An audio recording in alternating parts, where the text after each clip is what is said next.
A lot of updates that, well, before we go into updates, for those that were able to join us last month, we had a virtual meeting where Laura Rogers gave a fantastic presentation on boosting team efficiency. If you weren't able to join that one, it is going to be on our YouTube channel soon. So bookmark our channel, and that's where we post these monthly recordings going back since we started doing hybrid events pre-pandemic. So updates from last time, as you all know, there's hundreds of updates that get released into Message Center every single month. We take a look at the ones that are most relevant that we believe to our user base, the ones that are going to have the biggest impact, and we just highlight a small sliver of those in these meetings. So first update is that Windows 10 is officially going end of life in about a month from now. But in addition to that, Windows 11 22H2 came out in the year 2022, second half, is also going end of life. So just because you're on Windows 11 does not mean you're safe. Double check that. And lastly, Windows 11 23H2, right, so from 2023, second half of the year, that's going to go end of life in about 2 months from now. So lots of stuff to start planning for if you're not there already. I did want to mention that the extended security updates, where you can buy security updates for Windows 10 for another 1, 2, or 3 years, is available now. It's available through the CSP program. So if you do have devices that just can't be upgraded, or you just don't feel like it, if it's personal devices, you can buy those. I think it's somewhere around $65 or so for the first year, and then it doubles every year after. Yes, question. Has Microsoft ever acknowledged or publicly announced this the deprecation of the N-1 policy that has been their standing precedent for the past 20 some odd years? I mean, they've announced this Windows 11 quietly burying it with each product. That's a good question. I'm not sure. They have been giving us at least a 1-year warning for anything that's going to be end of life. In these cases, it's been multiple years. So, yeah. But by coming to this user group, we make sure you're aware. That's not a lot for companies the size of Staples. Fortunately, we got enough warning that we started like off the blocks. But yeah, I would agree with that. All right, so next update, Microsoft is refreshing the user experience for new accounts that are going to be enrolling for multi-factor authentication for the first time. The current way that's out there is a little bit confusing because you have to, go into a thing, you get to add different authentication types for your multi-factor. It's not the most seamless experience. So they are simplifying the UI across the board. This is a change that I think will make that initial onboarding a little bit easier. All right, for those of you that are using on Microsoft domains or have clients that are doing that, where they haven't registered an actual proper domain name and applied it, Microsoft's going to limit you to about 100 external emails per day. So if you haven't done that yet, now is a great time to go and spend the $10 to buy that domain for a year. This is really to help prevent a lot of spamming, essentially, where people spin up trial tenants or other tenants and then just use it as mass spam vehicles. Another pretty interesting update. So for those of you that have records management programs within your organization, previously you could have trigger points on records management that were related to things like last modified date, created date, and so forth. Microsoft is for the first time introducing last access dates into this, which really makes things a lot easier, where you now say, hey, all of the files in this directory, they haven't been accessed in the last 3 years, let's say, get rid of them. Initially, this will be just for M365 file types, but in the future, they're going to roll it out more broadly. So, SharePoint forever, since the early days, never had an accurate last access date on a file. Like if you would say it or a site, and you could never believe it. And sometimes the search service itself would flag a file as being touched if they did an incremental or full crawl. So I feel like Microsoft hasn't solved that problem as a whole yet, but they found some way to do this, at least for these file types.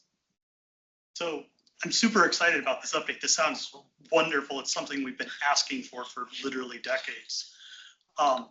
Is this going to be kind of like baked right into SharePoint as a column that's accessible, or is this going to be some hidden behind the scenes, only Purview can view it? So it's a setting on retention labels. So when you go to define how your retention label will behave, this will become one of the options for the trigger. Okay. And once you apply that to a file, it'll then follow its rules engine to determine what to do with the file. But I won't be able to say create a view that filters based on this or something in a SharePoint library. Sid, do you know? That's a very good question. Even I'm looking forward to a column like that. But Yeah. I'm not sure we have to see. I mean, SharePoint does have technically a last access column. It's just not Right. accurate. Actually, the other thing is that the last access column, Microsoft has it for years, but it never used to give right results. Right. Yeah, it's just never been visible.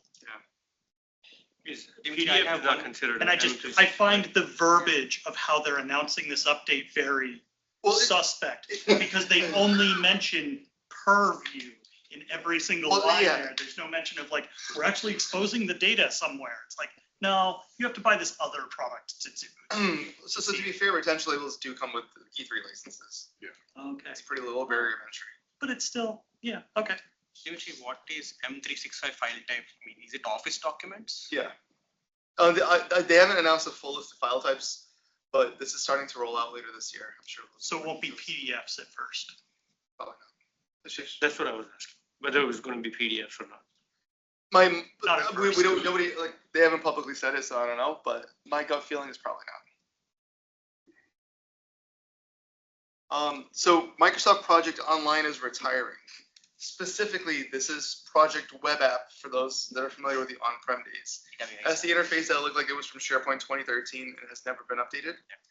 So it's officially going away at the end of this month. If you're still using it, limited time. By the way, at the end of the month, okay. Yeah. We'll go with that. So Microsoft's saying if you want to go something more modern, go to Planner. If you truly need this, go and set up an on-premises project server environment that's based on the latest SharePoint on-prem infrastructure. And then if you're a Dynamics customer, there's a specific project operations separate module that you can get. Is anyone here using Project Online? Some people were, yeah. Some people are. Or So does this mean that Microsoft Planner now has dependencies and Yeah, so resource management and all the cool stuff that, I wouldn't say resource management, but they have moved the Gantt charts and dependencies as a project for the web feature that they merged into Planner. So you need Planner Premium, which comes with the license cost, just like Project for the Web tab. You can tag other tasks to be sub, but it doesn't quite do roll-ups and things. It'll do a roll-up for dependencies Dependencies. if you have Planner Premium now. Oh, premium, okay. I have Planner 3, is that premium? Plan 3, yeah. Yeah. It'll be covered. All right. Actually, I'm sorry. I said end of this month. This says end of 2026. So we have 1 year. But they stopped allowing you to create PWA sites. So starting August 1st, you were no longer able to create a new site. If you already had one, then it'll expire. So there's new organizer controls coming for managing your meeting while you're inside of a meeting. So instead of having to go to that kind of external window to go to meeting options, this will now be a direct drop down inside of Teams, where you could do things like lock a meeting so no one else could join, enable or disable the lobby feature, things along those lines. This is coming out right about now. There's also new noise suppression for dial-in participants. So if someone dials into a Teams audio call, you don't have to hear their kids screaming in the background or traffic noises. There's a new feature coming to Teams Premium to prevent screen capture. So this will make sure that if you're having a sensitive meeting, nobody can take screenshots of it. They won't be able to use recording tools on that device. And if you don't have a Teams client that could support it, like for example a web client, it won't give you any video. You'll be connected as an audio-only participant. oh, that's going to be a lot of weird support calls. So we never thought this day would come, but renaming your SharePoint Online tenant is now generally available. I know somebody who did it. There's still a laundry list of things that could go wrong, and we've Yeah. helped a few clients go and analyze that whole It list doesn't against their actually environment to work. see like where the risks were. So Microsoft continues to expand that list, but now they call it GA. So I'm not sure. I don't think anything changed from the beta that it's been in for the last 2 or 3 years. But now it's an officially supported. Sure. Yeah, you just relabel known bugs as future upgrades and you let it go. I got them, Dave. Oh, thank you. Another one is there's a new feature coming to the SharePoint Advanced Management, which you now get if you have a Copilot for 365 license. And this will allow you to compare sites to see how similar or different they are configured. And this is from a permissions perspective, a sensitivity label perspective, whether or not they allow external sharing, and a bunch of other policy level features. So this would be a good way to see if you do have sites that are non-conforming or special, either intentionally or by accident. Because it's technically a SharePoint Premium administration thing, but you Yeah. get that with the Copilot license because of the reason you need to kind of keep tabs of what Copilot's doing. So that was one of the things that we had to deal with at Staples, and that's one of the things that, like, when you get the Copilot, you get that premium automatically because of that very reason. Yep, that is correct. They modified that licensing thing at the start of this year so that you don't need to pay for SharePoint Advanced Management or SharePoint Premium if you have a Copilot for 365 license. Moving forward, so there's a new Copilot dashboard specifically for Copilot Chat. So the Copilot Chat is the feature that's included with most license bundles, where you're not actually, interfacing Copilot against your company data, but it's kind of like a Chat GPT, web-based grounded data that doesn't leave your org. So now there's more adoption metrics. So a lot of companies aren't rolling out the full-blown Copilot license to all employees, but they'll enable this feature that's bundled with most licenses, and then over time kind of expand that out. Yes. Will that include metrics for the pay-as-you-go Copilot usage? Yes. Those metrics are still very high level. I don't think the specific announcement ties to that, but they've started rolling out a separate dashboard so you get more granular usage, especially for things like chargebacks and all that. So right now it's just one big bucket of pay as you go. So technically it's captured?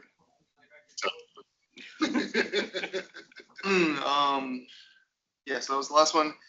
So thanks to Turn Digital. Like I said, we started this group well before Turn Digital was even a thought in anyone's mind. But Turn Digital has been picking up the costs for running the group. So that being said, let's go to our main event. The food is still not here, so I'm not sure how Domino's is running 40 minutes behind. But that being said, let's pass it over to Mitchell and let's learn a little bit about clarity and credibility across platforms. And Mitchell, when the food arrives, I will ask to pause for just a few minutes while we grab a plate and come back. Of course. So, hey, thanks for having me. And let's do the and.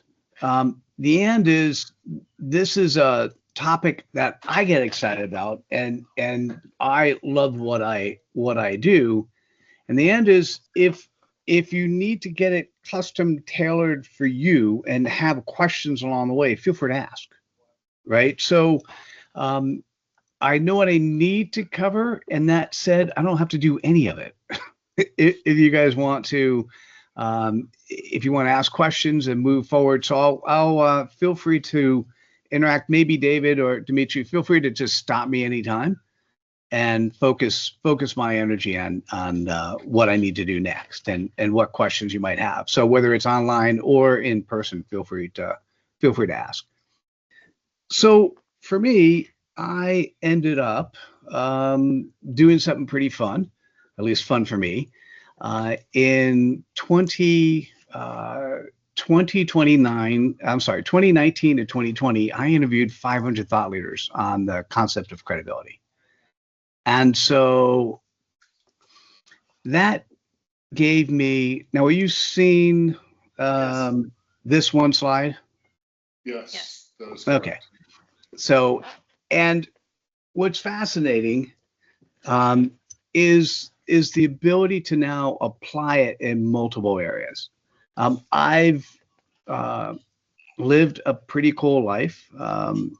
The Thinkers 360 calls me the #1 ecosystem thought leader on the planet. I don't know what that means, other than I do think about bigger pictures and how things come together. I have sat on the board of a NASDAQ firm. I've sort of supported hundreds of clients with executive coaching. And what I really do that I get super excited about is I've now sat with over 1,200 companies and humans, individuals, and help them articulate in less than 10 words where they're executing on their purpose. And we'll talk a little bit more about that. The the objectives I want to accomplish is I want to, if you're okay with it, gift you the secret formula.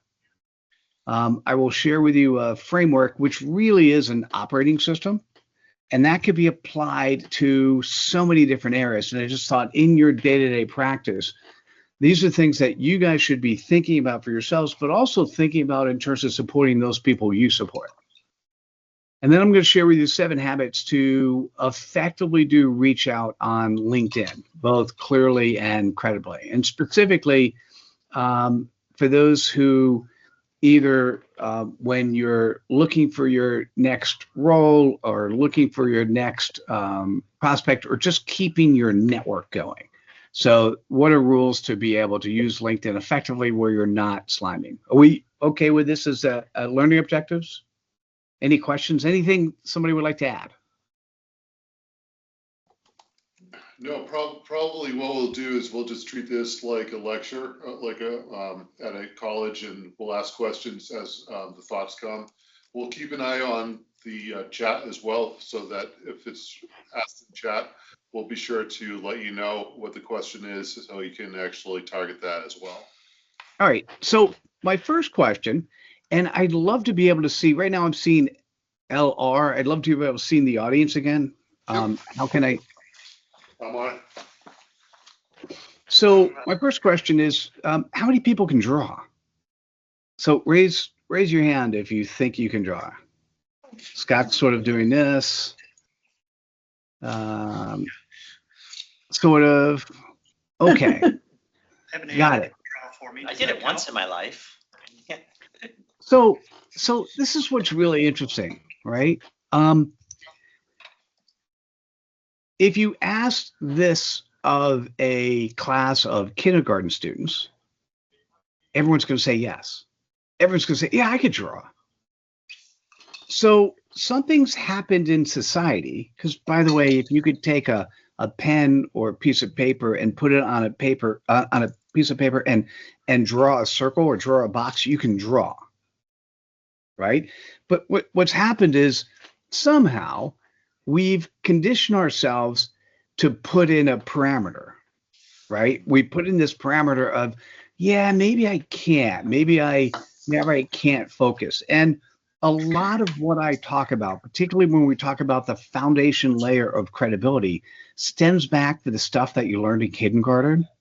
You know, it stems back to just basic block and tackle stuff. So I might argue that many of you can draw a whole lot better than you think. And even if you don't produce good stuff, you absolutely can draw, right? So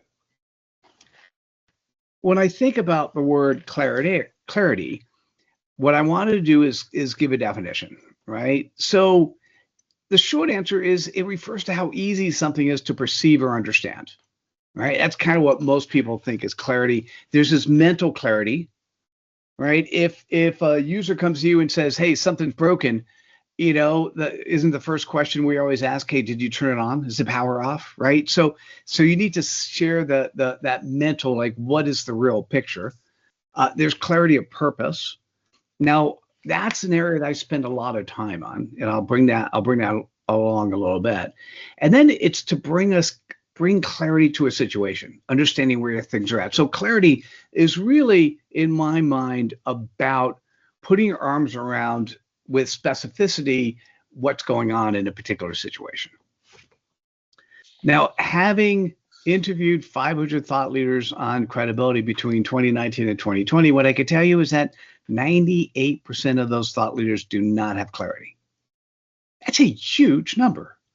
Now, you might say, all right, Mitchell, what does that mean? I'm going to then say specifically, it's the clarity on who they serve, like who they are by who they serve, and what are the pain points of those they serve, right? And 98%, even when I gifted them the formula, could not walk into the room and share with me what that is, right? So it's part of the conditioning. Can you draw?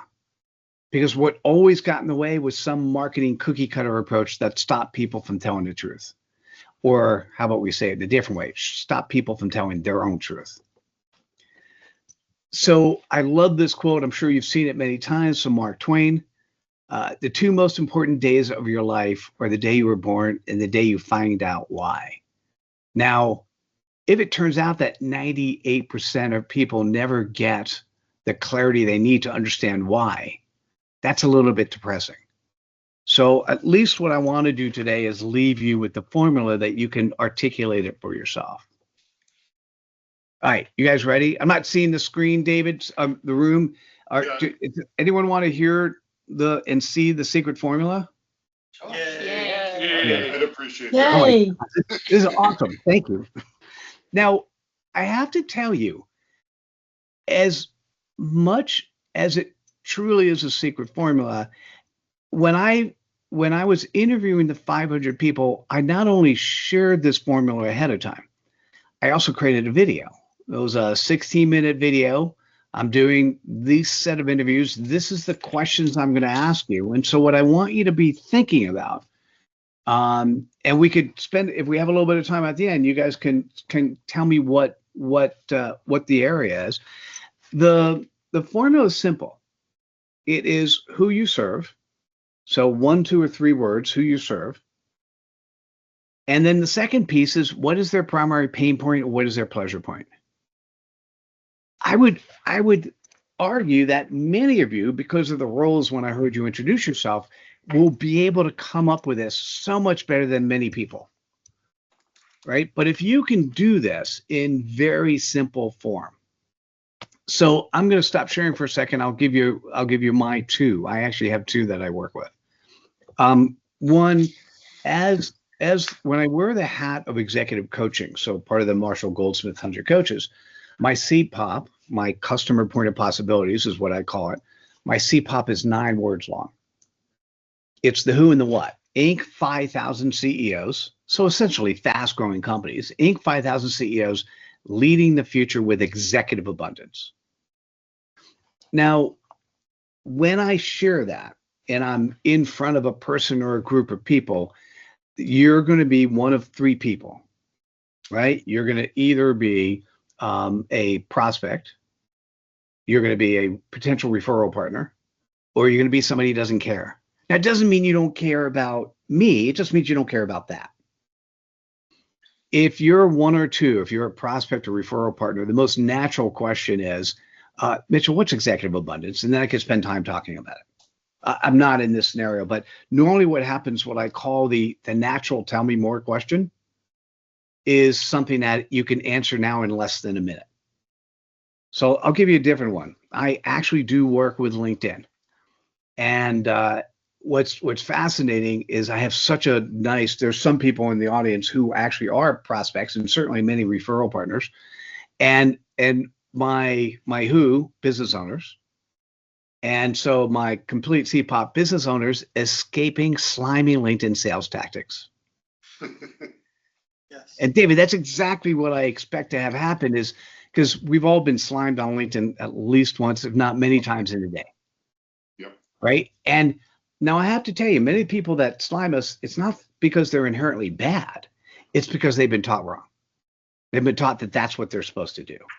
Right. So what I want to do is share with you other reasons. I'm going to give you a 7-step framework in which you could think about how to share differently. But for me, the coolest thing in the world is you go, oh, wait, Mitchell, I need to learn more. I've got a friend I need to recommend you to. That's perfect. Right. That's what. So I'm not trying to sell you. It's just simply, if this is something you find interesting, I'll give you the approach. Now, I will give you the framework, or I'll give you my tell me more. So many of us have been on LinkedIn, probably a couple 100,000, been on LinkedIn since before they were making money. There's only one person in the world who could say what I could say. And that is, I was sitting in the room with 2 of the 5 founders, and I was commissioned by them to write LinkedIn's first book. So since then, I've looked at a couple 100,000 LinkedIn profiles. And so what I do is I help people understand what is the 5% of functionality that brings 80% of value. So that's a 50-second tell me more. And now you know exactly who I am and what I do. Right? So what I'll say to you guys is, when you think about your CPOP, the most natural question is tell me more, and you don't need to share a lot. Now I do complete sessions in helping people articulate their CPOPs. That's not what we're going to do here. I want to keep moving on. But I wanted to make sure you understood the importance of being able to be very succinct at who you are and how you show up. And it's really the who and the what. And I'll just say, Mitchell, go I ahead. got a question for you, and then the food finally came, so we're gonna take a pause. Oh, So perfect. I'll ask the question and let you kind of mull on it. What is the driving factor for having your CPOP to be 10 words or less? Now, I have my own ideas as to why, because of the fact I've seen vision statements that look like War and Peace. So, Yeah. Well, hey, why don't you guys go ahead and I'll answer that while you're getting your food, as long as you can hear me. You must well grab your food, and then we'll take a break. And then what I could do for those who are online, you could put a question in chat, and then I can answer some chat questions if you have any. So the real short answer is shorter is better. Because it's much more memorable. What happens, we have so much data coming at us all the time. I can't even tell you how many times one of my companies I've run is a book publishing company. We've published 750 books. I can't even tell you how many times one of my quote unquote good friends went with another publisher because they forgot I was publishing books. Right? And so the question is, how can you create something short enough that it's memorable? One of my favorite CPOPs are 3-word CPOPs. There are very few people who can carry 3-word CPOPs. A rabbi I bumped into once, his CPOP was 3 words. People want more. What a great CPOP. People want more. Now, his tell me more is simply, hey, listen, we've been taught wrong. We've been taught that enough is never enough, and that we always want to get the next thing, the new car, the more money, the new spouse. And the answer is, if you can figure out how you can be happy with who you are and live life abundantly today, your life's going to be a whole lot better. So imagine having a spiritual guide whose CPOP is people want more. This morning we did a clarity session, and one of my clients is somebody else with a 3-word CPOP. There are so many people who don't have them. I'll answer this in the tell me more, and then we could take the break. Her CPOP, entrepreneurs missing life. Now for her, she was running a nice 7-figure business. She was doing great, but she was working her fanny off and actually worked so much that she got into mental and physical exhaustion and hit the wall. It essentially caused her to be out of work for 5 years. Right? So she missed so much during that time, and she didn't know she was doing anything wrong. She was just full board. And so what she works with now are entrepreneurs who really need to have a little bit more balance in their life, who need to figure out how to enjoy life today while making money and having fun. And so it's a different way of living. So anyhow, I why don't we take a break now? I can see the chat, so I can answer questions there. I'm gonna ping you because this is key. Your 2 success factors points are who you serve and then what are your pain points. I think you're missing something, and I flip it around the other way. So I'm going to throw you another conjecture back. I'm a consultant, so I always ask you, what are your pain points? And then the next bit is, I think I can help.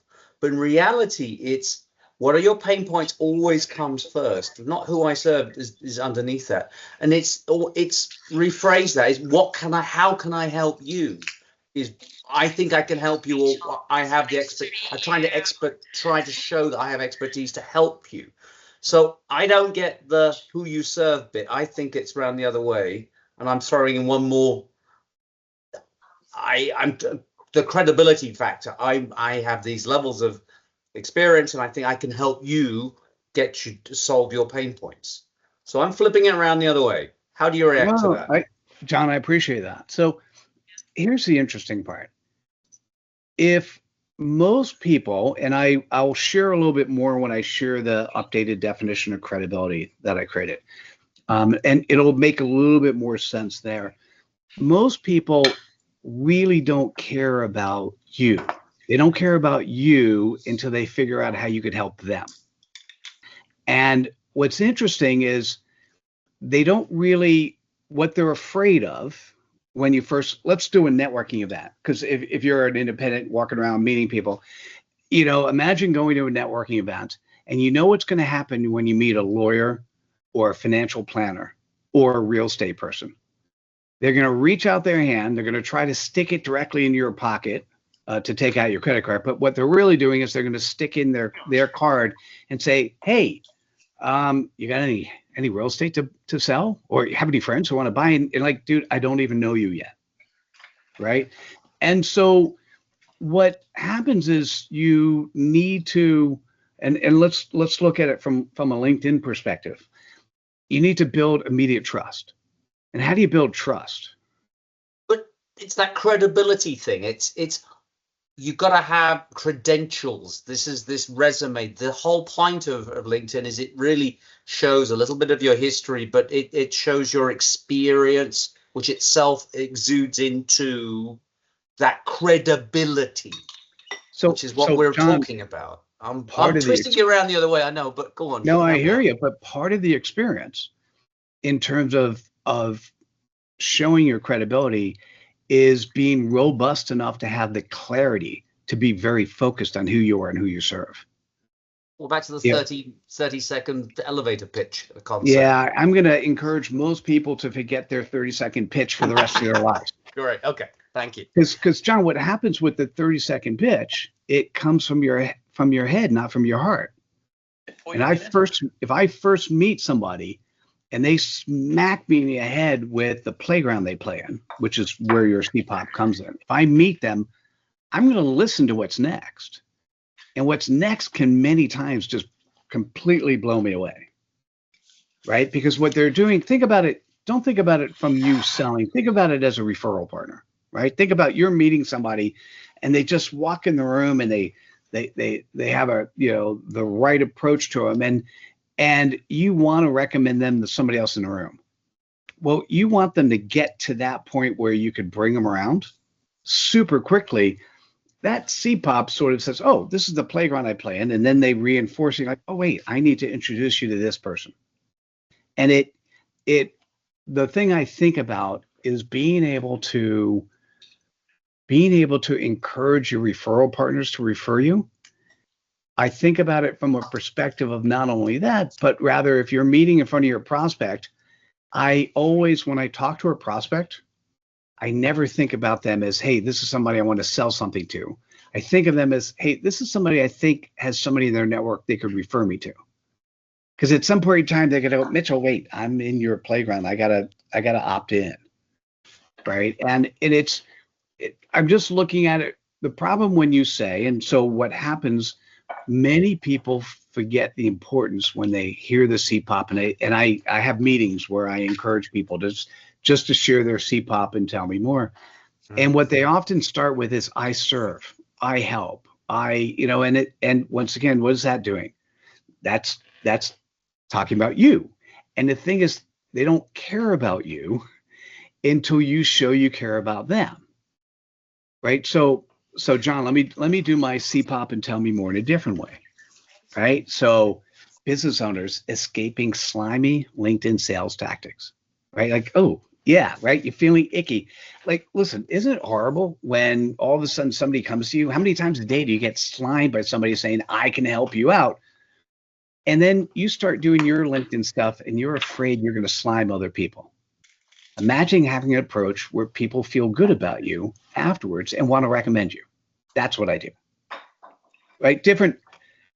That was the concept. I'm trying to be very specific because I looked at your LinkedIn profile when I saw you before, right? And I thought to myself, well, what would be important? And what I have to say is the who, what comes before the why. And that's where, so Simon Sinek did a great job of conditioning all of us to to focus on the why first. And what I'm going to say is who, what's more important. Because the who, what truly defines that playground you play in. And let me take it to another level. I think I cover this a little bit later, so that's okay. It'll feel comfortable. If you know your who, what, if you know your less than 10 word CPOP, what it acts as a compass. Now, if you could then speak that way and also show up asynchronously that way, so your website, your social media, if you now go to mitchelllevy.com or go to my LinkedIn profile, it's all going to have, now in this particular case, it's the executive coaching one has higher appeal to more people.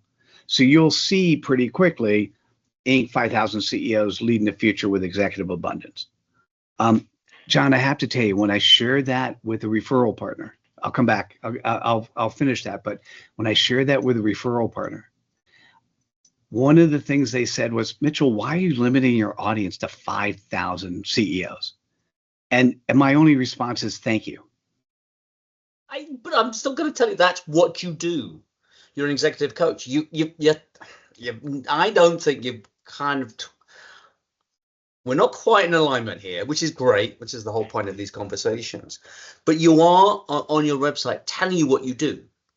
I mean, the only reason you're having a dialogue with a prospective customer or referral is because you can help other people. But there has to be some credibility, some credentials, and lots of other C words that we're going to come up to, I'm sure, that say, I have the capability, another C word, credentials, experience, always an E word.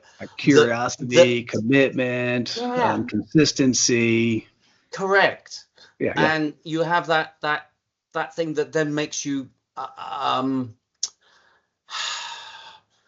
available to be accepted as someone who could help other people. Of course. Are we not disagreeing or not? Hang on. Well, I think there'll be a little bit more value in this conversation from the perspective once you see the credibility piece. Right. Now, credibility is transferred in a number of different ways. One of the easiest ways is a referral partner. If somebody who actually trusts, knows, and loves you tells a prospect, hey, you got to talk to John. He's great at what he does, and he's good at making it happen. Well, now they're transferring their credibility to you. You still have to prove it. Yeah. But you know what happens is when that happens, it's a different level of proving, right? It's not, you don't have to show them your degrees and what you've been able to do. You need to be able to they need to understand what playgrounds, who do you normally work with, and what sort of problems have you resolved, and how quickly could you ascertain what this problem is and how you could fix it, or how if it's an architecture and it's a pleasure point, how quickly can you put in an architecture that would be helpful for the long term. All right, and those are credibility pieces. Those are the things we work on. Some of us, there are many different credibility things. I've written 65 books, so sometimes it's writing books, sometimes it's speaking at events or doing podcasts or getting credentials. I'm getting my PhD at the moment, not because I want the credentials, but I want to put academic rigor to the stuff that I do and the framework that I want, the executive abundance framework. The other thing that's interesting for me is one of the things I found out, and I didn't know this when I started, the goal of creating a dissertation is to put something out there that people can come behind you and add to. So part of the dissertation process is to find other dissertations I can add value to. And so part of it is legacy. I think I've got a framework for companies running that are not just focused on the quarterly financials, not just focused on the short-termism that comes about with, because having sat on the board of a public company, my fiduciary responsibility was to the shareholders, not necessarily the health and family of the executives, not necessarily employees, customers, or community. right? And so it's sorry, I want to put something in place. That's another way to think about how companies can be running. And so that's why I'm doing that. And there is credibility of having the letters PhD or doctor, but I'm not really doing that for that. But what I will say is when I talk in front of an audience, I will now have many more examples I could use, right? So that helps. Well, more credentials. Mitchell, I think rather than dominating this conversation, we could be chatting for a long time. Is pizza ready and available? And I think David, how you doing on the eating side? thumbs up. We're on mute, so that way you didn't hear us sounding like Pac-Man. We're doing all set, so if you can go ahead and run with it. We were listening to what you and John were saying, a lot of really good stuff. Let's continue from where we left off. Perfect. So I'm going to say I will put my contact information at the end. Feel free to share a CPOP. I'll do a quick response on what I'm thinking. And so certainly feel free to do that. What I will tell you is that the CPOP is something that comes before the why. It comes before your value proposition. This is true at companies and for individuals. And John, I will encourage anyone who has a 30-second elevator pitch they memorize to throw that away, because you are talking with your head, not from your heart, right? So it's terribly, terribly important to be able to do that. And the reason why is you want people to actually ask you the next question, which is tell me more. And the tell me more is really interesting because in less than a minute, you're adding credibility to the clarity you've already created. So John, that is where when somebody says, tell me how do you do that? Or what do you focus on or where it is, they're now inviting you to share that level of credibility that you have. And it is amazing how quickly you can, if I'm in a room and I'm actually hearing 10 people share their CPOP and tell me more, it's 10 minutes, maybe 15 minutes, and I have a good feeling of who everyone is. It's absolutely spectacular. Now, what I was getting at before is it is a way in which you can navigate who you are and how you show up. Well, what I want you to think about is that CPOP of yours is your compass. It is the way in which you make decisions based on your CPOP. So many times people are doing so many different things, or opportunities come your way and you go, should I take this job? The answer is, well, it depends on who you serve in that pain point or pleasure point you address. Remember, it's not just pain point, it's pleasure point. Although I do agree 80% of the times the CPOP is a pain point focused. When you're dealing with an audience that has a large ego, like CEOs, that's when you put the pleasure point out there. That's why my first CPOP is focused on pleasure. The second one's focused on pain. What happens is if you have a compass and you make decisions that are in alignment with your compass, and then you start demonstrating behavior that's in alignment, people are looking at you with more credibility. They're looking at you as somebody who is really navigating their life with purpose. It really does help you make decisions significantly easier. So what we want to do is we want to find ways to deploy it. I'm going to share with you a couple different frameworks so you can start thinking about this in a different way. First thing I think about, and this is for those people who are running their own companies, right? It should be done within the larger companies as well, is if you actually have a CPOP, the next thing you want to do is you want to demonstrate confidence in those people who might be able to use you by talking the language, by demonstrating both on your website and your social media and how you interact. You want to consistently show up. I call that CPOPing. Now, the next thing you want to do is have a client magnet. How do people see you? How do they get to enjoy you? Now, if you're working inside of a company, that's something different. One of the things you might even encourage you doing inside a company is just do office hours every now and then, right? For me, it's when people book time on my calendar, this type of event. I also run other webinars to get people excited. And going forward, what makes you different than AI is that you're a human who can build a community around you.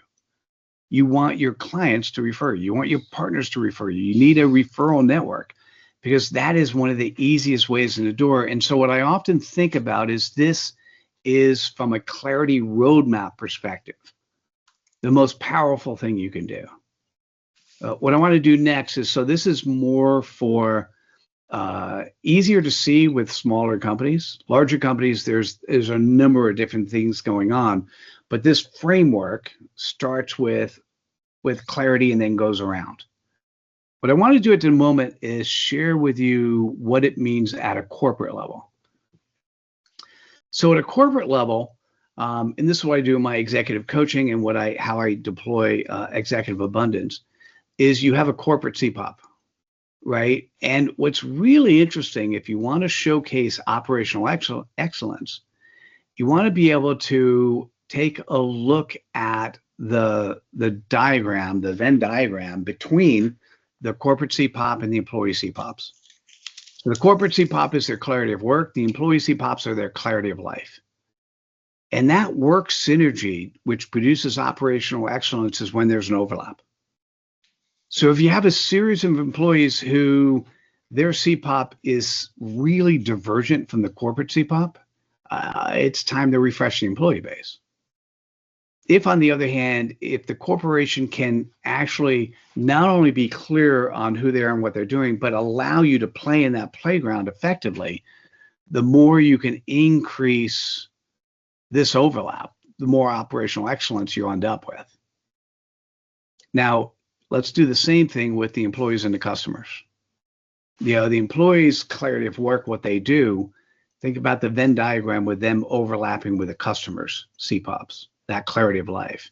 And that brings along, that customer synergy brings along customer intimacy and product leadership.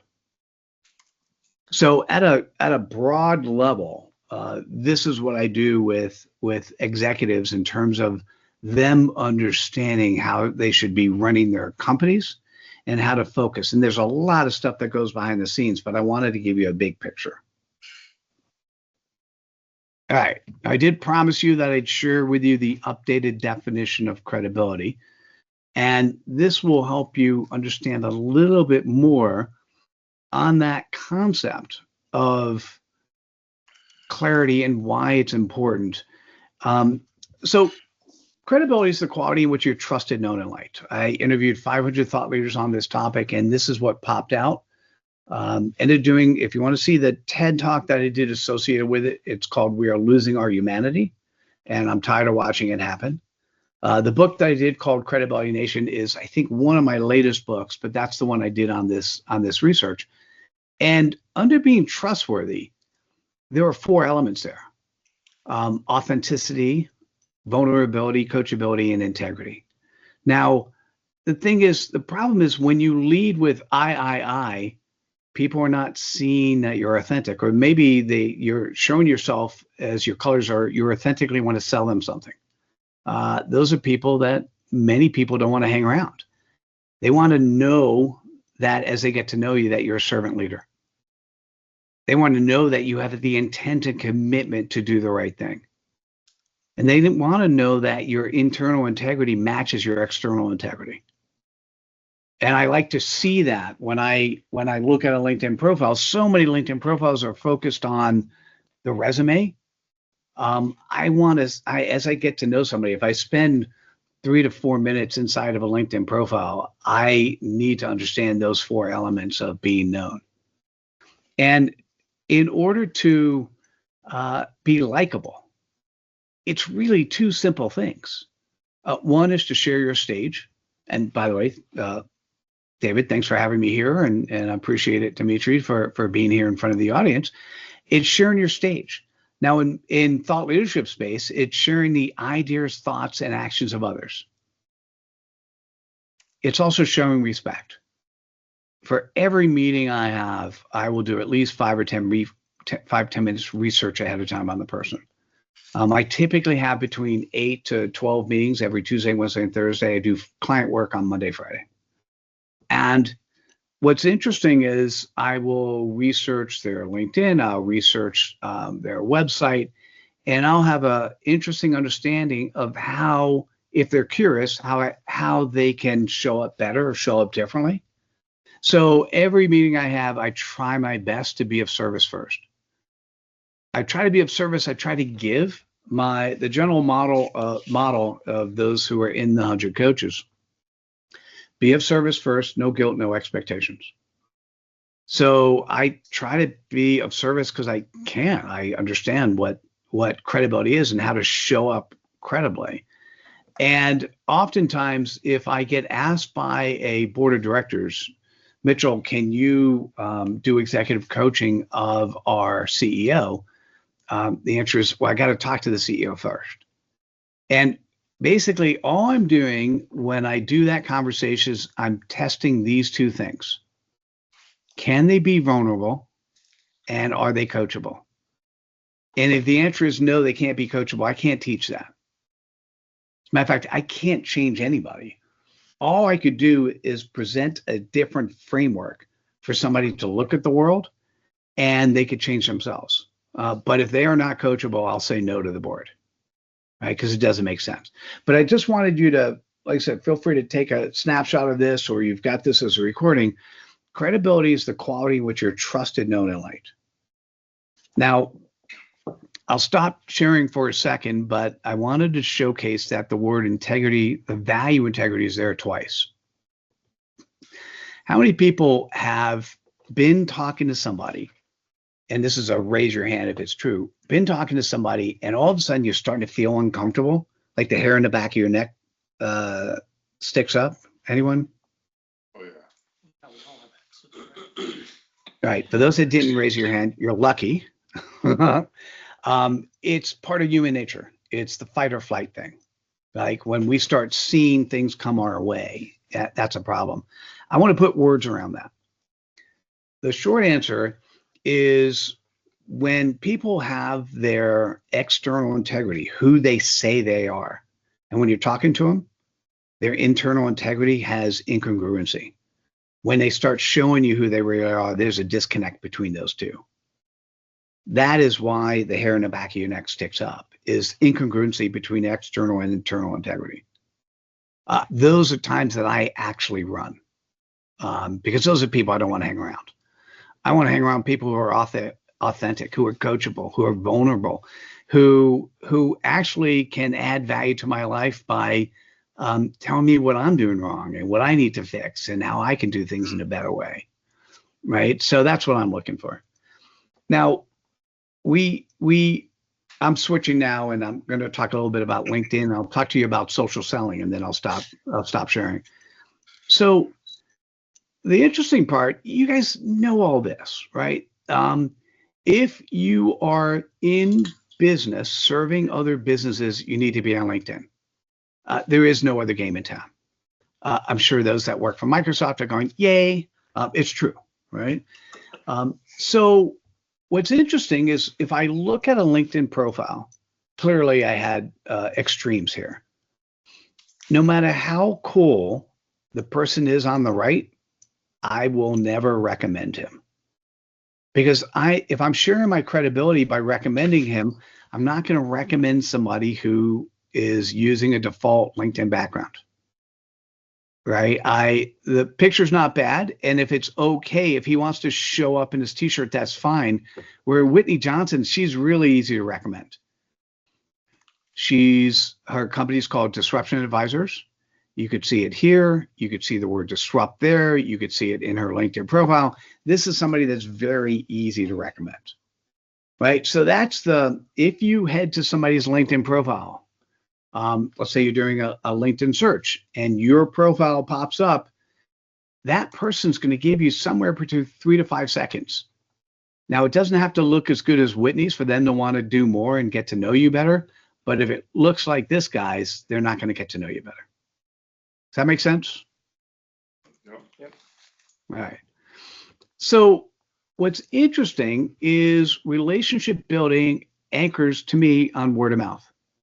For those working at companies, you have an unprecedented opportunity to make a lot of friends who can recommend you either for your next job or if you go out and do your own thing.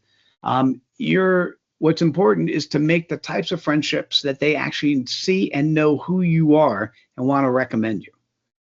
And what I was mentioning before, John, if you can actually do a good job of not just having a CPOP, but showing it when people see your asynchronous presence. So on your LinkedIn profile, on your web pages, what you're doing is you're turning this compass that you have to navigate life, you're turning it into a magnet.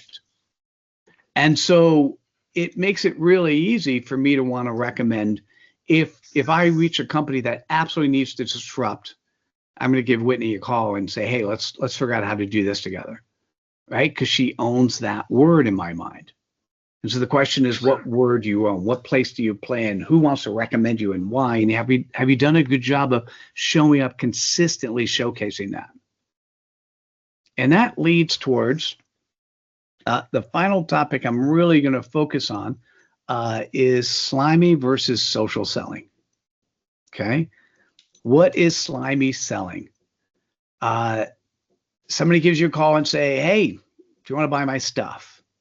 Or an email comes your way. I get so many of these with AI. I get so many of these, and they're getting so much better. They're like, hey, congratulations on your work at Mitchell Levy. I'm like, okay, that's great. Thank you. I see you're doing the following. Now, they actually have AI has done a good job of incorporating the following. We help, and this is where they lose it. We help coaches like you do a better job picking up clients. Sorry, you don't know me. How do you know you could help me?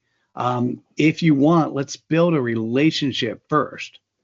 And so social selling is built on trust. It's not on, hey, I do this, so hire me. It's on, hey, what do you do? Who are you? What makes you excited? What makes you tick? Let's build a relationship first. Is it harder to build relationships than to stand up in front of a room and say, buy my stuff? Yeah, it's harder. It is, however, A, much more fun, B, much more powerful in the long term. And so the concept to me of social selling, particularly on LinkedIn, is doing this. If you want to think about it, first, you want to optimize your LinkedIn profile. So it needs to be clear who you are, who you serve, what audience is best for you. And generally speaking, what I'll tell you is we've been taught something wrong. We've been taught that the bigger the fish net we cast, the more fish we're going to catch. The opposite's true. The wider you disperse your fish net, the less people, the more fish will swim right through it. You want to be very focused. You want to make it very easy for people to remember you when they need to remember you. And so what is LinkedIn? Good LinkedIn profile. Grow your network intentionally. So that's your second, third level connections that are not connected yet. Nurture your relationships. I'm a big fan of celebrating life events. David, you've gotten from me happy birthday, happy anniversary a number of times from me over life. And then what's interesting, it's not just saying happy birthday, but for those people you want to build relationships with, it's the following through afterwards. Now, you'll see when I talk about the 7 habits, the next slide, of effective LinkedIn networking, it is important that you deliver value, but I think it's mostly with valuable messages one-to-one versus the content you share. Because to me, the most important part of LinkedIn is, sorry, I hit the button too fast. The most important part of LinkedIn is engaging meaningfully with others, right? And so I'm going to say, if you're doing this manually, first of all, don't panic, and you have to scale down the numbers significantly. To do something like this is somewhere between 2 to 4 hours a day. And what you might want to do is maybe you send one LinkedIn invite, 1 or 2, When people connect, say thank you. This to me is the most important element. I like habits 3 and 5. Celebrating life events is always a great opportunity to start a conversation. 5 is, for instance, my son now works for Amazon, and he moved to Seattle. And so at the time, I had 399 first level connections in Seattle. So when I went to visit him, he was working on Friday, and I said, hey, could you get me a conference room that I could use? And so I sent out a message to 399 people and said, hey, I'm in town. If you want to meet, I've got this conference room. If you can't make it, let's get time on the calendar. 7 people showed up at the conference room. 16 people booked time on my calendar.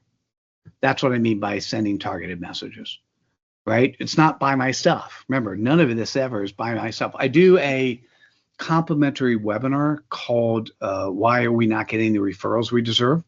And that's one of the messages I sent out here. Hey, I've got this webinar coming up in a couple of weeks. If you want to join me, it's complimentary. Now, habit number 6, something happened in 2023. What happened in 2023, and many people haven't figured this out yet, but what happened in 2023 is thought leadership became ubiquitous. Anyone who wants to be a thought leader, all they have to do is be able to type in the right prompts at the right AI. So what I'm going to say is what's more important is to show that you're active, but I'd say post some sort of interesting content weekly. One of my mentors is Marshall Goldsmith. He has 1.5 million followers on LinkedIn. He will tell you he's never picked up a client by a post. But his idea for posting on LinkedIn is different. If he has, let's say, 100,000 people engage with one of his posts, and that engagement encourages them to think differently for a minute or 5 minutes or 10 minutes, think about how many minutes in life he's affected somebody else. It's powerful, but he has a different rationale than posting to pick up business. And my encouragement for anyone who's running their own business, and every sales team, every business development team, engage with your network 30 minutes a day. And it's a lot of times it's following through with these type of messages or these type of messages. And so that's really, once again, simple, not easy. They are difficult to do. Another C word, consistency. It's difficult to do because when you get busy, it's really hard to spend 30 minutes a day. For me, with 30,000 followers, I can't do this in 30 minutes, right? It's just, they're too much. So I need to do more. But most people, 10,000, 15,000 less followers, you can do this in 30 minutes a day. I believe that the 7 habits of effective LinkedIn relationship building is something that can allow you to build deep relationships in just 30 minutes a day. Now, we all have heard of and dealt with Brené Brown in one way or another, but I love this quote. Connection is why we're here. It's what gives purpose and meaning to our lives. And so you have this tool at your fingertips, the 5% of functionality that could bring you 80% of value on LinkedIn is LinkedIn Messenger. And if it's your birthday and wish you a happy birthday, I personally respond one-on-one to everyone who sends me a happy birthday. I'll look at their profile and I'll send them something. It might take me 2 weeks to be able to do that. Because I want to do it personally, but that then opens up conversations with people who want to put time on the call because they're either a referral partner or a prospect, right? It's just really that important, really that different. So kind of what I wanted to make sure I covered is that clarity and credibility can build consistent relationships.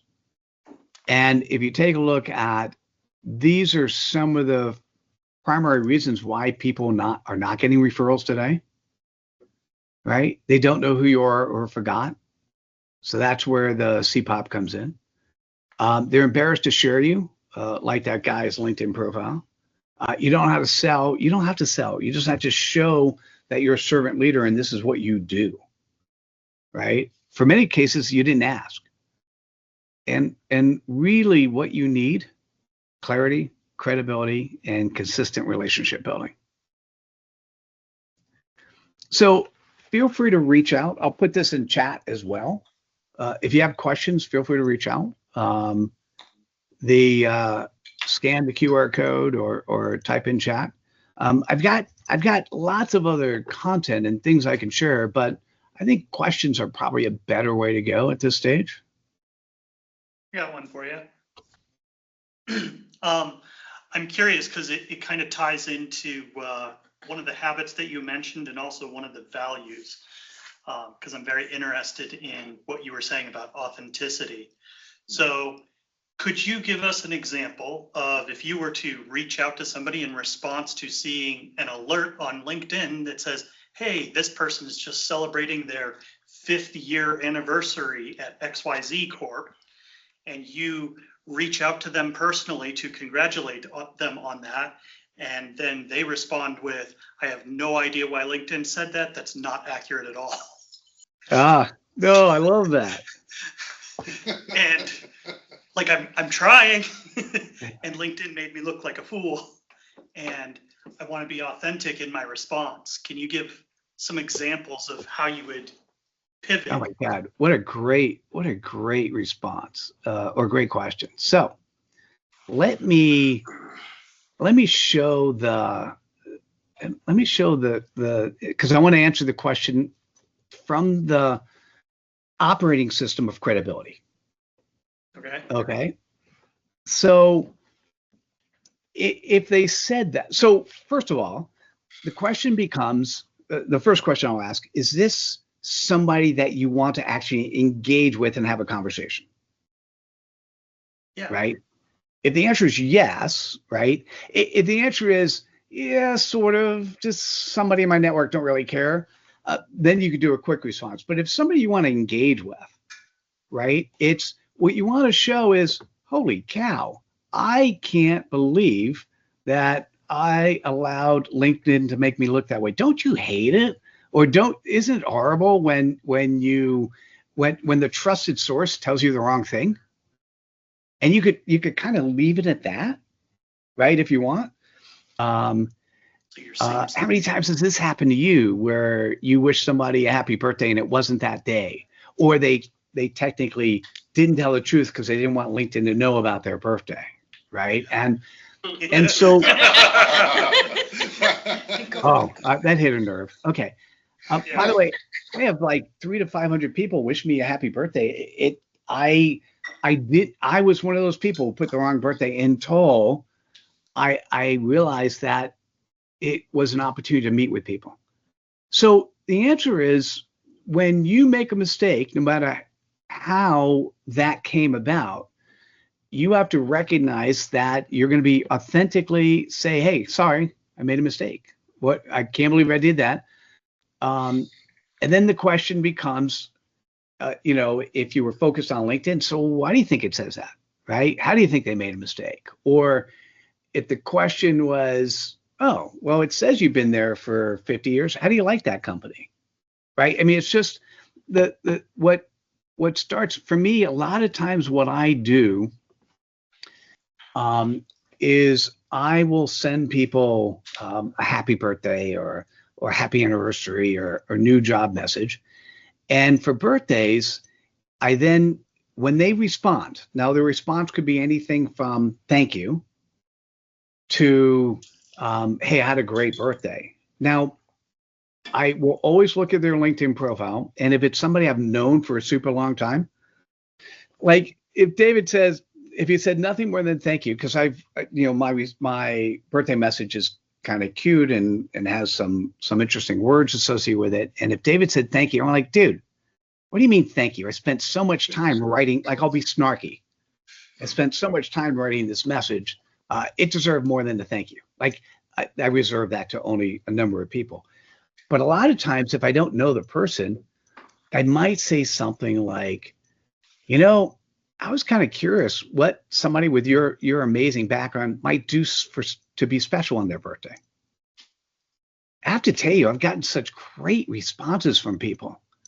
Now, sometimes based on the response, I got a feeling that I just need to say, I appreciate you sharing. And other times I get a feeling like, I love that. I like doing that stuff myself. I'd love to hear more about it. Are you interested in maybe having a Zoom call? Right. But that's just relationship building. Right. But yeah, if you if you make a mistake and somebody else has done that, you could use my favorite D word. Right. My favorite D word, and one that we all have to practice all the time, is discernment.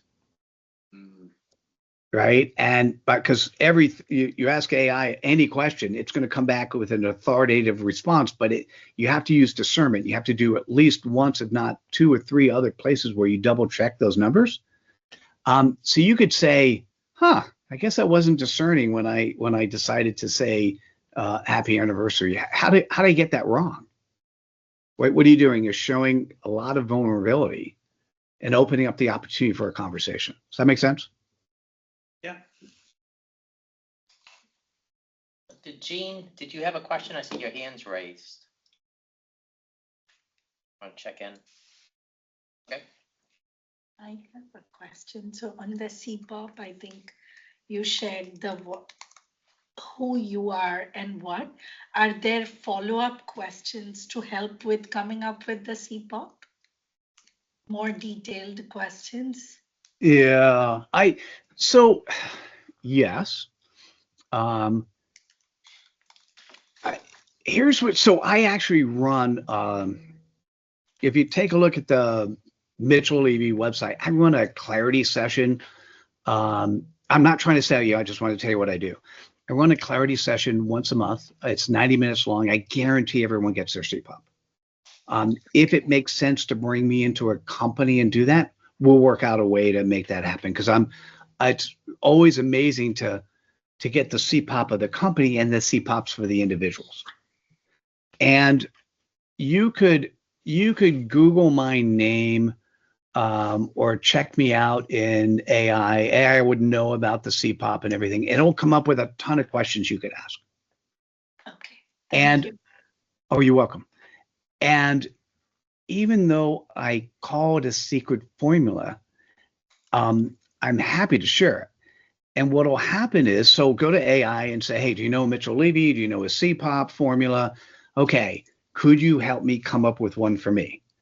And part of my dissertation, I'm going to come up with a chatbot that does CPOPs for people. The problem is, even the chatbot, as good as it is missing some of the nuances of humanity. And what I can tell you is, I've now done this 1,200 times, but we'll just focus on the 500. I would give the 500 people the formula. And I'd say, only 2% of the people actually get their CPOP right. I want to see if you're part of the 2%. And so when I get into the green room with somebody, they go, hey, Mitchell, I'm part of the 2%. Let me tell you my CPOP. And I'm going to tell you 98% of the time, they still didn't get it. So it's not easy because the marketing cookie cutter stuff gets in the way. And you got to really dive deep down. So on the who you serve, it's really 1, 2, or 3 words. What's the audience? Now, for those working for a company, it's really cool. It's the user base that you serve inside the company. But what's their pain point or pleasure point? And if you're inside a company, most of the time, I probably would go with a pleasure point versus pain point. Right? And so it's the who and the what inside a company is almost easy. Never actually easy. But then what you want to do is run it by a couple of people and say, hey, listen, if I said these words, what's it mean to you? And then you should have them share it back to you. If you said those words, what's it mean to you? And then try your tell me more and see how it fits. See if what it happens, if that creates a container that allows you to express who you are in a way that you have a lot of credibility. Is that helpful? Yeah. Okay. Any other? Yeah, triggering my BS meter. Thanks, Deb. Now it's something in chat. So one of the things that I'm thinking about, to kind of tie in to what a lot of us do with M365, you're talking about creating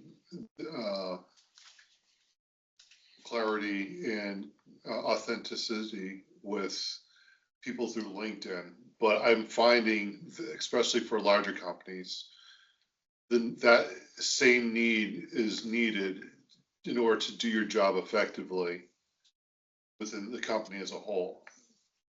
Because if you lose credibility, it makes your life and job a lot more difficult.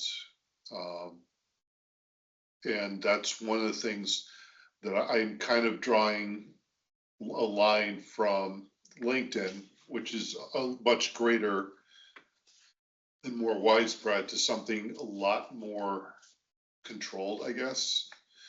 How would you go about that within an organization? Because you said CPOP for an organization and then for individuals, which is kind of interesting. Do the CPOPs automatically line up? Do they collide? Does it become like a really broken mosaic from Mount Vesuvius? So for the companies that I work really, by the way, great question. And I it's so funny. I had to pick something, right? So I had to pick something to focus on. So I picked the LinkedIn. The concepts apply across the board. So thank you. Yeah. Inside a company, you want to be known as the credible servant leader who adds value to others. If I'm going to be as simple as possible, it's that. What's really fascinating when I do my corporate work is what happens when we share this page, right? So when we come up with a corporate CPOP in less than 10 words, and the book I'm doing on executive abundance, I've picked a number of different companies that actually exhibit executive abundance today and created what the CEO should have called their CPOP, right? So I'm taking their words, just putting the CPOP construct around it. What's interesting, David, is if the corporate CPOP is one thing and the Venn diagram with the specific employee CPOP has zero overlap, you've got the wrong employees,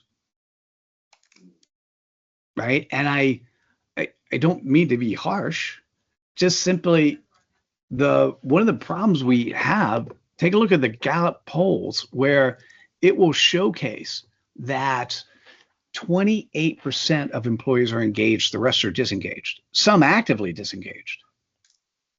Well, that's ludicrous, right? Why should you wake up, spend most of your energy in a day at a company that you really don't like what you're doing?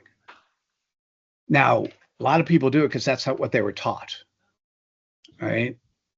Now, how much better would it be if the organization can craft and empower the employees to actually play in a playground they want to play in that also contributes value to the playground that the company's creating?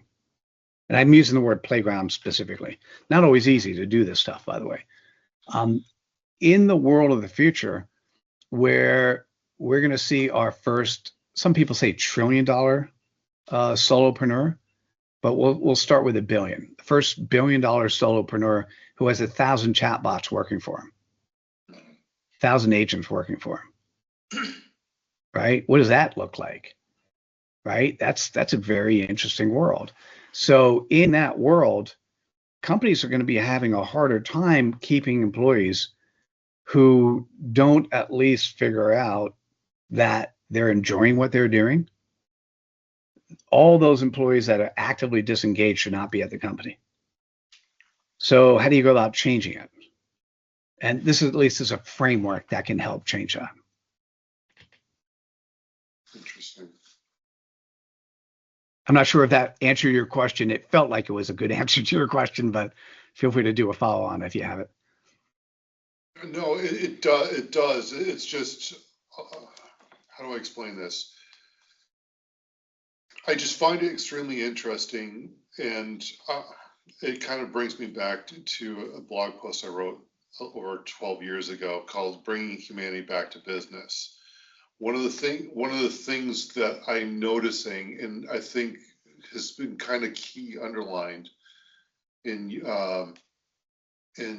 the talk that you've had this evening, with the whole concept of the slimy salesperson, slimy LinkedIn salesperson and things like that, there has been a disengagement in human interaction and authenticity. Authenticity, got it. Thank you. Right term from you, but I invent new words on the fly. But authenticity has been lost, and I think one of the things that is going to be the saving grace for businesses, especially in this day and age, is getting back to the basics, back to that. Is that a fair statement, or am I off base there? Oh, I think let's add that. It's potentially a saving grace for businesses. It's a saving grace for humanity. At the point in time, I'll give you an example you're not going to like. I didn't like it either.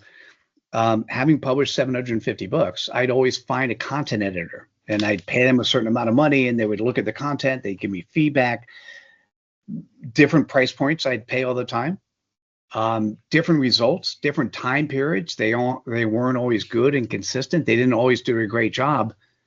And I could tell you as a publisher, I will never hire a content editor ever again because I don't need to. Okay. I could take that content, I could give it to, and I would normally do it to at least 2 or 3 different AI platforms. And I'd say, hey, you're an expert content editor in the field of, fill in the field. Could you, and then depending on, the author has 2 weeks to do updates. Could you give me 2 weeks worth of work that would tie the chapters together better? Or, and then fill in the blank, whatever the prompts are. And I get almost instantaneous, but if you put it in deep research mode, let's say it's 5 minutes, I get almost instantaneous results that I can then feed back to the author, and they will change everything. So that particular job isn't there. Now let's fill in the blank on every job, right? So the thing is, for you guys, for those who are helping roll out and secure 365 everywhere, you have the opportunity to do it with credibility, with authenticity, with sharing an opportunity to share the operating system of credibility and start getting people thinking differently. I mean, that's a really amazing, that's what, David, what got me excited about this was the bottoms up approach of sharing credibility. Yeah. Right. And I anyone want to work with me on that, I'd be happy to. Right. I think I love the fact that you had that article 12 years ago. Nothing's changed. I did a TED Talk 5 years ago called "We're Losing Our Humanity," and I'm tired of watching it happen. And I think if we do nothing more than act credibly, we'd be better to each other. But we haven't seen that in the workforce, right? And so we're at this interesting time that everything has to change. Let me share one thing, if you don't mind. So I was at Sun Microsystems. I left in 1997. We knew what the internet was, back in the 80s. I was there for 9 years. We knew what the internet was. It was 7 different technologies. The world started knowing what the internet was in 1995 when Mark Andreessen created Mosaic, either 95 or 96. And when I left in 97, I became this e-commerce guy that would go around and I would talk to companies and I would say, hey, you know what? There's this new technology coming that will allow us to talk directly to our customers, to allow us to drop ship product directly from our subcomponent manufacturers to clients. And I was physically kicked out of the offices of 2 companies because the internet was just a fad. Right? So now let's fast forward. And between 1995, 1996, and today, how much and what transformation the internet has had. Now, something happened in 2023. I alluded to it before. What happened is GPT came out with the first version of AI that the consuming public started saying, oh, this is really interesting. And what I want you to imagine is, what is the difference between 1996 internet and today? What is the difference between now, that was 30-ish years? Just think about what's going to happen in the next 5 years, where we not only have AI, but we have robotics. And that combination of those two, and what's going to happen to every job and every person. And how do we make it one that humanity really is? If companies continue to do nothing more than optimize based on investment and money, there's no reason to have most humans in the organization. So how do we fix that? Is putting the humanity back into everything we do. It's a great question. It's one that I'm focused on. How do we convince people that that needs to be fixed? It's a great, so that's the, I don't know if my proposition and what I'm doing research on is the business models that appear to work in the marketplace. So I've come up with a framework called Executive Abundance. Complementary business models are B Corps.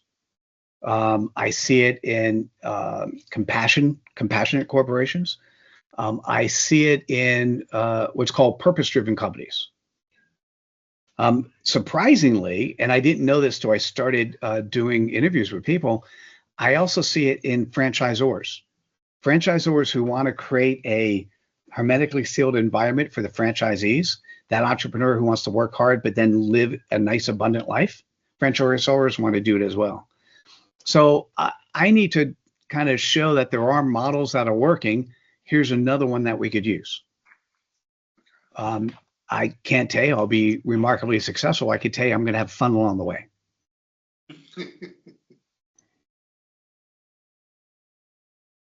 A quick question for you about LinkedIn titles. How does your credibility meter come up with when people have titles like head of corporate contentment or evangelist? So what you want to think about, those are interesting questions, right? Because when you're talking about the title, you're talking about the tagline at the top of LinkedIn, or you're talking about the title associated with their job? Title with their own self-described job title sometimes. Got it. So the way I want to encourage you to think about that is you want to put the type of job titles that the quote unquote LinkedIn search engine will search on. So if somebody is looking for a evangelist, right, then maybe having that as part of your, if you look at my job titles, all of my job titles, it's more than one phrase. It's more than one thing. And because what I try to do is optimize around what the LinkedIn search engine, what people would type in, right? You can't be outside the scope of what the company would allow. Clearly, that's an issue. You can, but that lack of credibility will hurt you. But I would encourage you to put in more than one thing. And what you want to think in the back of your mind is, if your prospect is going into LinkedIn, say, hey, I need to find somebody who can do the following, that you somewhere have articulated that. And it could be, if it's in a particular job, then what you might want to do, if you actually had images you can include underneath the job, or videos where you talk about that. If you're an evangelist for a company and you don't have a 1-minute video inside that job description, you're not an evangelist for that company, right? Just being clear, right? So it's what actions are you taking to reinforce that you are who you say you are, right? And the same thing comes towards one of the first things I check when I look at the LinkedIn profile. Does it look good enough? 2 to 3 seconds. What I check next, John, I go and I check at the bottom of the LinkedIn. I look for social proof. And so what is social proof? Social proof is the 2 skills that they say they have. Are those at 99 plus? Are those skills reinforcement of their CPOP? And then I look at the recommendations given and received. If you really want to know somebody, you read how they have recommended 2 or 3 people, or you read how other people have recommended them. And for those people who practice NLP, neuro linguistic programming, you actually get to tell a lot by how people speak and how people refer to them. Thank you. That's a great answer. Oh, you're welcome. Actually, that answer is also a perfect segue into what I wanted to ask you. What are your thoughts on disc profiling? Is this a valuable tool? Well, give me a little bit more context. I think this was great. So in what context? So I took a Sandler training course for sales. And one of the things that they taught us a lot about is how to analyze people's disc profile and how to then shape your messaging and conversations with those people to the things that they're more likely to be responsive to. Oh, love that. And your question is, do I like it or not like it? Do you think it, or do you think it's even valid? Oh, the answer is yes, it's valid. Okay. But now let me add to that. You could so easily create a chatbot or use a chatbot that's familiar with DISC and DISC profiling. And Yeah, what you could I have do is done this. take all of the recommendations given and received and load it into the chatbot and say, how should I talk to this person? And the response you can get. Now, once again, you can't, it's like the 30-second pitch. You can't memorize something, but you can get a really good understanding of who that person is and what gets that person very excited by A, knowing their DISC profile, and B, having a chatbot tell you, hey, this person did these things, they did value. And by the way, if you ever said to somebody, I read your recommendation that was given a year ago and they said you did so-and-so, talking about being remembered, they'll remember you.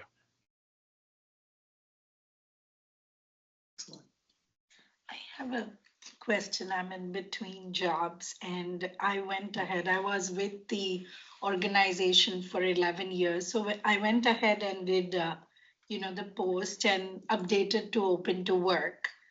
However, I think my question is that a good idea to make it? Because what I'm realizing now is the biases of, recruiters or others. And this is the first time ever this has happened to me. So it's both ways that I'm thinking about it, that when we are, as a hiring manager, when we were looking for folks, it was always more, okay, who's with a competitive company or organization and starting to get talent from there on. So I think my question is that even a good idea, or to rather keep it just with something else? What would be the something else? What do you have in mind?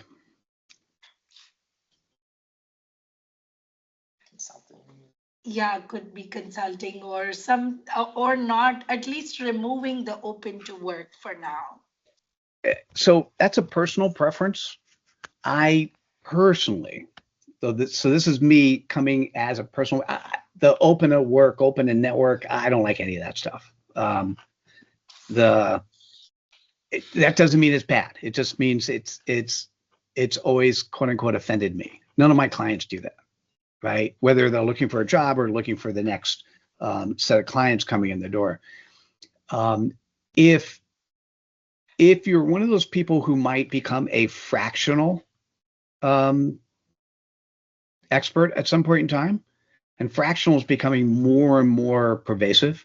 So fractional CEO, fractional CMO, fractional sales, fractional M365 support for different size companies, right? If you want to be that person, then create your own company. And it's the most important thing I'd recommend. You, from a legal perspective, you don't really have to do anything. If at some point in time you're actually going to be taking business as a fractional, you probably want to talk to a tax accountant to figure out how best to take care of that. But no, first, at this stage, you don't need to do anything besides coming up with a name. And I'm going to encourage you to come up with a description and a logo, because you want to create a separate company on LinkedIn. So a corporation on LinkedIn, so that when you put that company name, the logo of your company appears on your LinkedIn profile. Right. And it's so funny. Somebody approached me the other day and said, hey, here's a company. They're like a $500 million company. And Mitchell, you need to come in here and work with them. Here's why. And they go, why does the CEO have a company that they say they work at? And essentially there was a 4-year gap in the CEO's resume where he was doing outside fractional work, and he just never took it down. So it always said from whenever he started, I think it was like 2012 to present, even though he's been the CEO of this company since 2016. And so it is very commonplace now, if you are ever going to do outside consulting, is to call yourself a fractional exec and come up with a company name and give it a logo and put it out there. And it looks a whole lot more professional. Okay. So if I understood correctly, you mentioned none of your clients put open to work. Okay. Yeah, to me, it just doesn't feel good to me. I mean, it's credible, it's true, it's vulnerable, but it's kind of like putting your hand out and saying, hey, right? Now, if you're looking for a job, you need to be talking to your friends, people you know, getting recommendations, and saying, hey, I'm looking. And a lot of cases, I'll give you a hint of, as a consultant, when people are starting their consulting company the first time, this is one of my favorite techniques. I call it 3 for 3. Okay. So what you do is you go to 3 people who really should be clients of yours, and you go, listen, I'm just starting this business. I just put it up on LinkedIn, and I need actually written and video testimonials. Would it be okay if I worked for you? Now you may or may not like this, for $1 a month for 3 months. Your cost is a recommendation and video recommendation, written recommendation at the end. And if you could think of 3 other people to recommend me to, that would be great. And if you did that with 3 people, guess what? You now have at least 3 video recommendations, but you have the opportunity for another 12 people who they've recommended, or another 9 people they've recommended that may be, and you could go in with the $1 a month, or you could say, hey, this is what we normally charge. And of course, the 3 people you work with at the end of the 3 months, hey, this is what my normal rate is. Should we continue working together? And that is my favorite technique, because when you first put your hat on, when you say I'm open to work, although don't say it that way, you're not really sure how to express yourself and what to charge. And so if you could add value and get good recommendations, that'll carry you pretty far. Thank you. Oh, you're welcome. By the way, if you do that, let me know. Show me what you did. Tell me what you did. Sure. Are there any cases of death, or just like, never do this on LinkedIn, you're never going to recover from this? Great question. Politics. Yeah.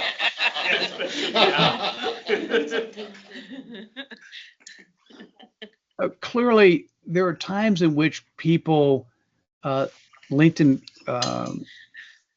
patrol comes in and eliminates people's LinkedIn account. So one of the ways to do that is if you create an event on LinkedIn, and then go to LinkedIn, hey, let me invite 5,000 people to that event. That's going to cause alarms to pop up. I think if you're permanently banned from LinkedIn, that's done, right? Most everything is most everything else is recoverable from, right? I'm not a big fan of open to work, but if you have open to work and you take it off tomorrow, no one will remember. Right? Recoverable. Right? And most everything else, trial and error. You know, if you're doing something and you know it's a little bit funny, go and send it to a couple of your friends. Hey, I just did this update to my LinkedIn. What do you think? How should I fix it? What did I do wrong? Right? So actually aggressively being vulnerable. I know there's something wrong here. I just updated my LinkedIn. What am I missing? People want to be of service, and you're giving them an easy opportunity to give feed forward to you.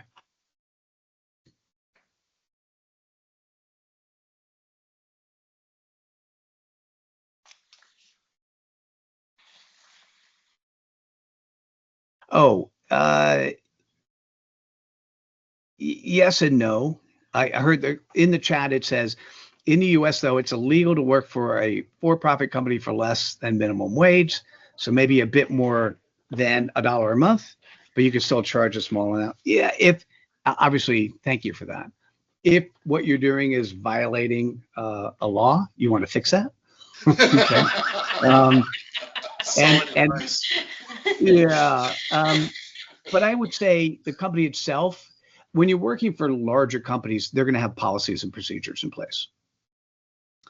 If you're and by the way, if you're working for a firm that has those and they have a lot of rigmarole, it could be zero. Hey, let me do an internship for 3 months. It's just sometimes when there's no exchange of energy, and money is an exchange of energy. If there's no exchange of energy, it's not taken as seriously. But whether it's $1 or something else, it doesn't matter. But if you're working for your own company and you're consulting for this other company for X amount, is that you're actually working for your own company? You're not working, you're just Yeah, providing a. yeah. I that can law would 100% not sell a deal for $1. Yeah. No one's gonna stop me, and as Yeah. long as I'm paying my employees. I or certainly whatever. won't stop. Yeah. Yeah. True. Yeah, it's we just don't think that way.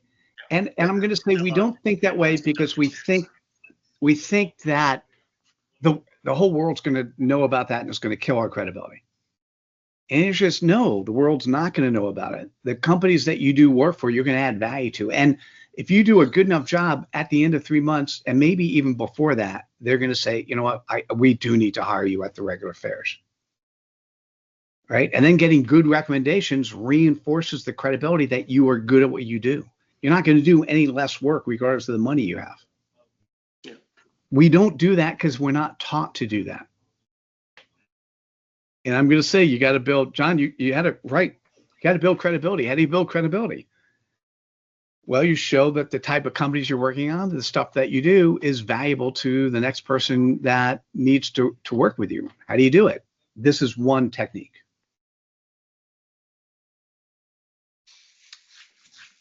All right. Well, Mitchell, thank you so much. Let's give Mitchell a round of applause.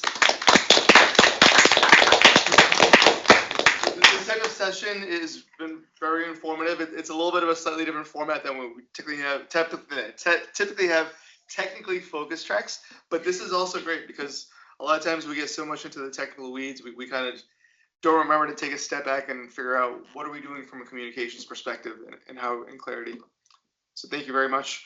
I do have just a very few short closeout slides. So we are always looking for new speakers to come join us. So if you have an interest in speaking, please talk to one of us, or there's a QR code here that's convenient. And we have sessions from all different realms, from deeply technical to more about process, more about case studies, more about change management, communications, and pretty much everything in between. So if you have something that you want to share, there's going to be an audience that will be interested in hearing it. We do have a session coming up October 23rd. So this is actually going to be the 4th Thursday in October, because we have an event that's coming in the 3rd week of October that I'll talk about in just a minute. But Conwell is going to give us a great framework around Copilot governance. That will be here in person in the Newton location where we are today, as well as online and hybrid. We are still working on securing a speaker for November, and we'll typically do some type of social event to close the year out. So in terms of upcoming events, I do want to give a shout out to Collab Days New England that is coming up on October 17th, which is a Friday. This is a completely free full day conference.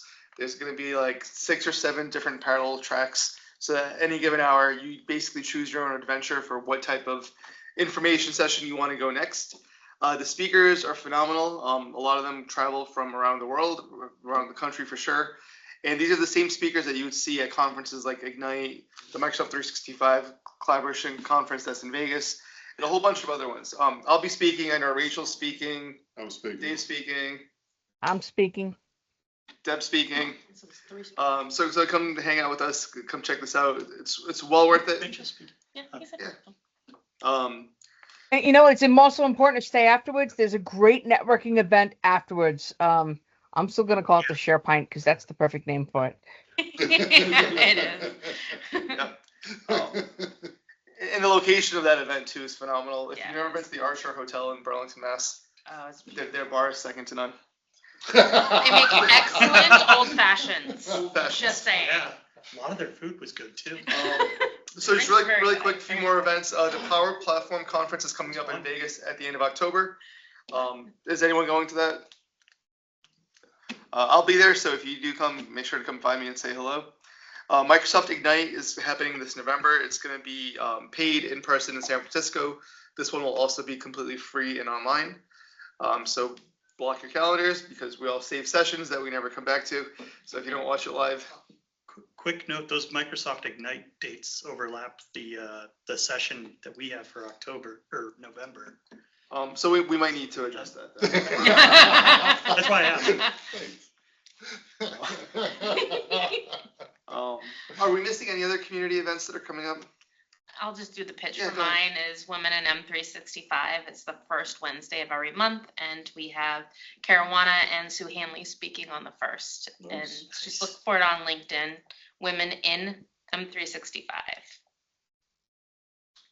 If you can send me an email, I'd love to add it to the slide. Yeah, you probably want to take the IT pros off of there because that the group exists. But you have a beef with them? No, we've all like combined because we were originally women in Bloods versus teams. Crips. We were originally women in teams, and everything's kind of just combined into Women in M365. It's just nobody meets anymore. So, Okay, no, that's fair. and the woman who ran it doesn't work for Microsoft anymore. So, Yeah, so there's a lot of community events. We probably haven't refreshed these slides in some time, so it's a good opportunity for us to go back and. there's a woman Actually, in you know what's Power in- Platform too. We were gonna do a dance off between the two. The Women in M365 Okay. Power Platform. You know, another good one to add is Mondays at Microsoft.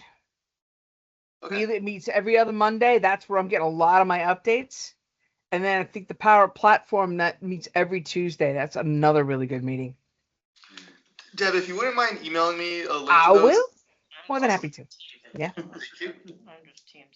All right.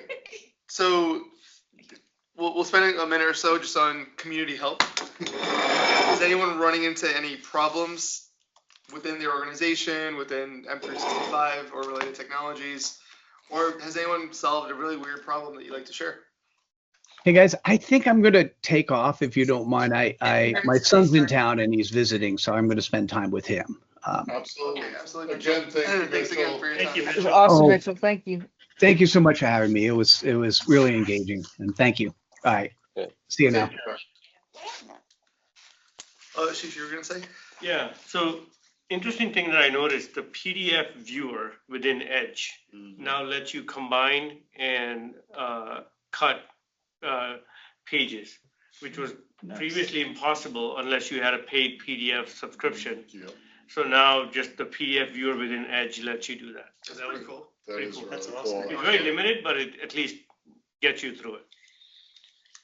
Wow, that's a good one. Yeah. I've got one. And I'm curious if anybody else experienced this. I had DKIM turn off on one of my domain names for one of my servers. Hmm. It was on, it was running fine. And then I noticed in one of my emails, I got a bounce back. And there are a couple of different entities that I could point at for what went wrong here. But the bounce back that I got was from a reply that I sent to about 20 different people. 2 of them were Gmail accounts, and it was Ooh. Google that No rejected it. bumps. And Google said that my tenant was sending out too much traffic, Interesting. which is absolutely not true because I have a constant contact account and that's what we use for that. So it never touches our tenant. Hmm. But upon doing some other investigation, I did find that our DKIM had been deactivated, Hmm. our primary mail sending domain. Huh. All I had to do was literally just go in and turn it back on. Like I Wow. spent a ton of time verifying all the records were still there. Everything was still in place. But in Microsoft, it just turned itself off. That's pretty weird. One more thing, if you go to like a website, mxtoolbox.com, That's how I found it. My but there's also a feature there where you can verify like your domain reputation score essentially. Mhm. So if you're sending a lot of bulk emails and things like that, Yeah. you might need to work with some of those providers to get your domain off that list. Just a We are note not on, on any To me- blacklist. just a note on that. So far, Proofpoint has been blacklisted. A couple of their servers, Salesforce, a couple of their servers have been blacklisted. It's been really bad lately. So if you Interesting. get weird bounce backs, it could be related to that. What's the name of the tool, Dimitri? It's mxtoolbox.com. It's my besties. Thank like you. a Mary, X like an X-ray. Fantastic website. Huh. I live there. All right, so just in the interest of time, we're gonna keep rolling forward. Thanks again, not only to Turn Digital, but to all of our former sponsors that have really kept the group going over the years. I think some of these companies are no longer around or have been acquired, so this is probably another slide we can help. Actually, it's a history lesson for. The newbies. All right, I'm gonna stop the recording for this next section, but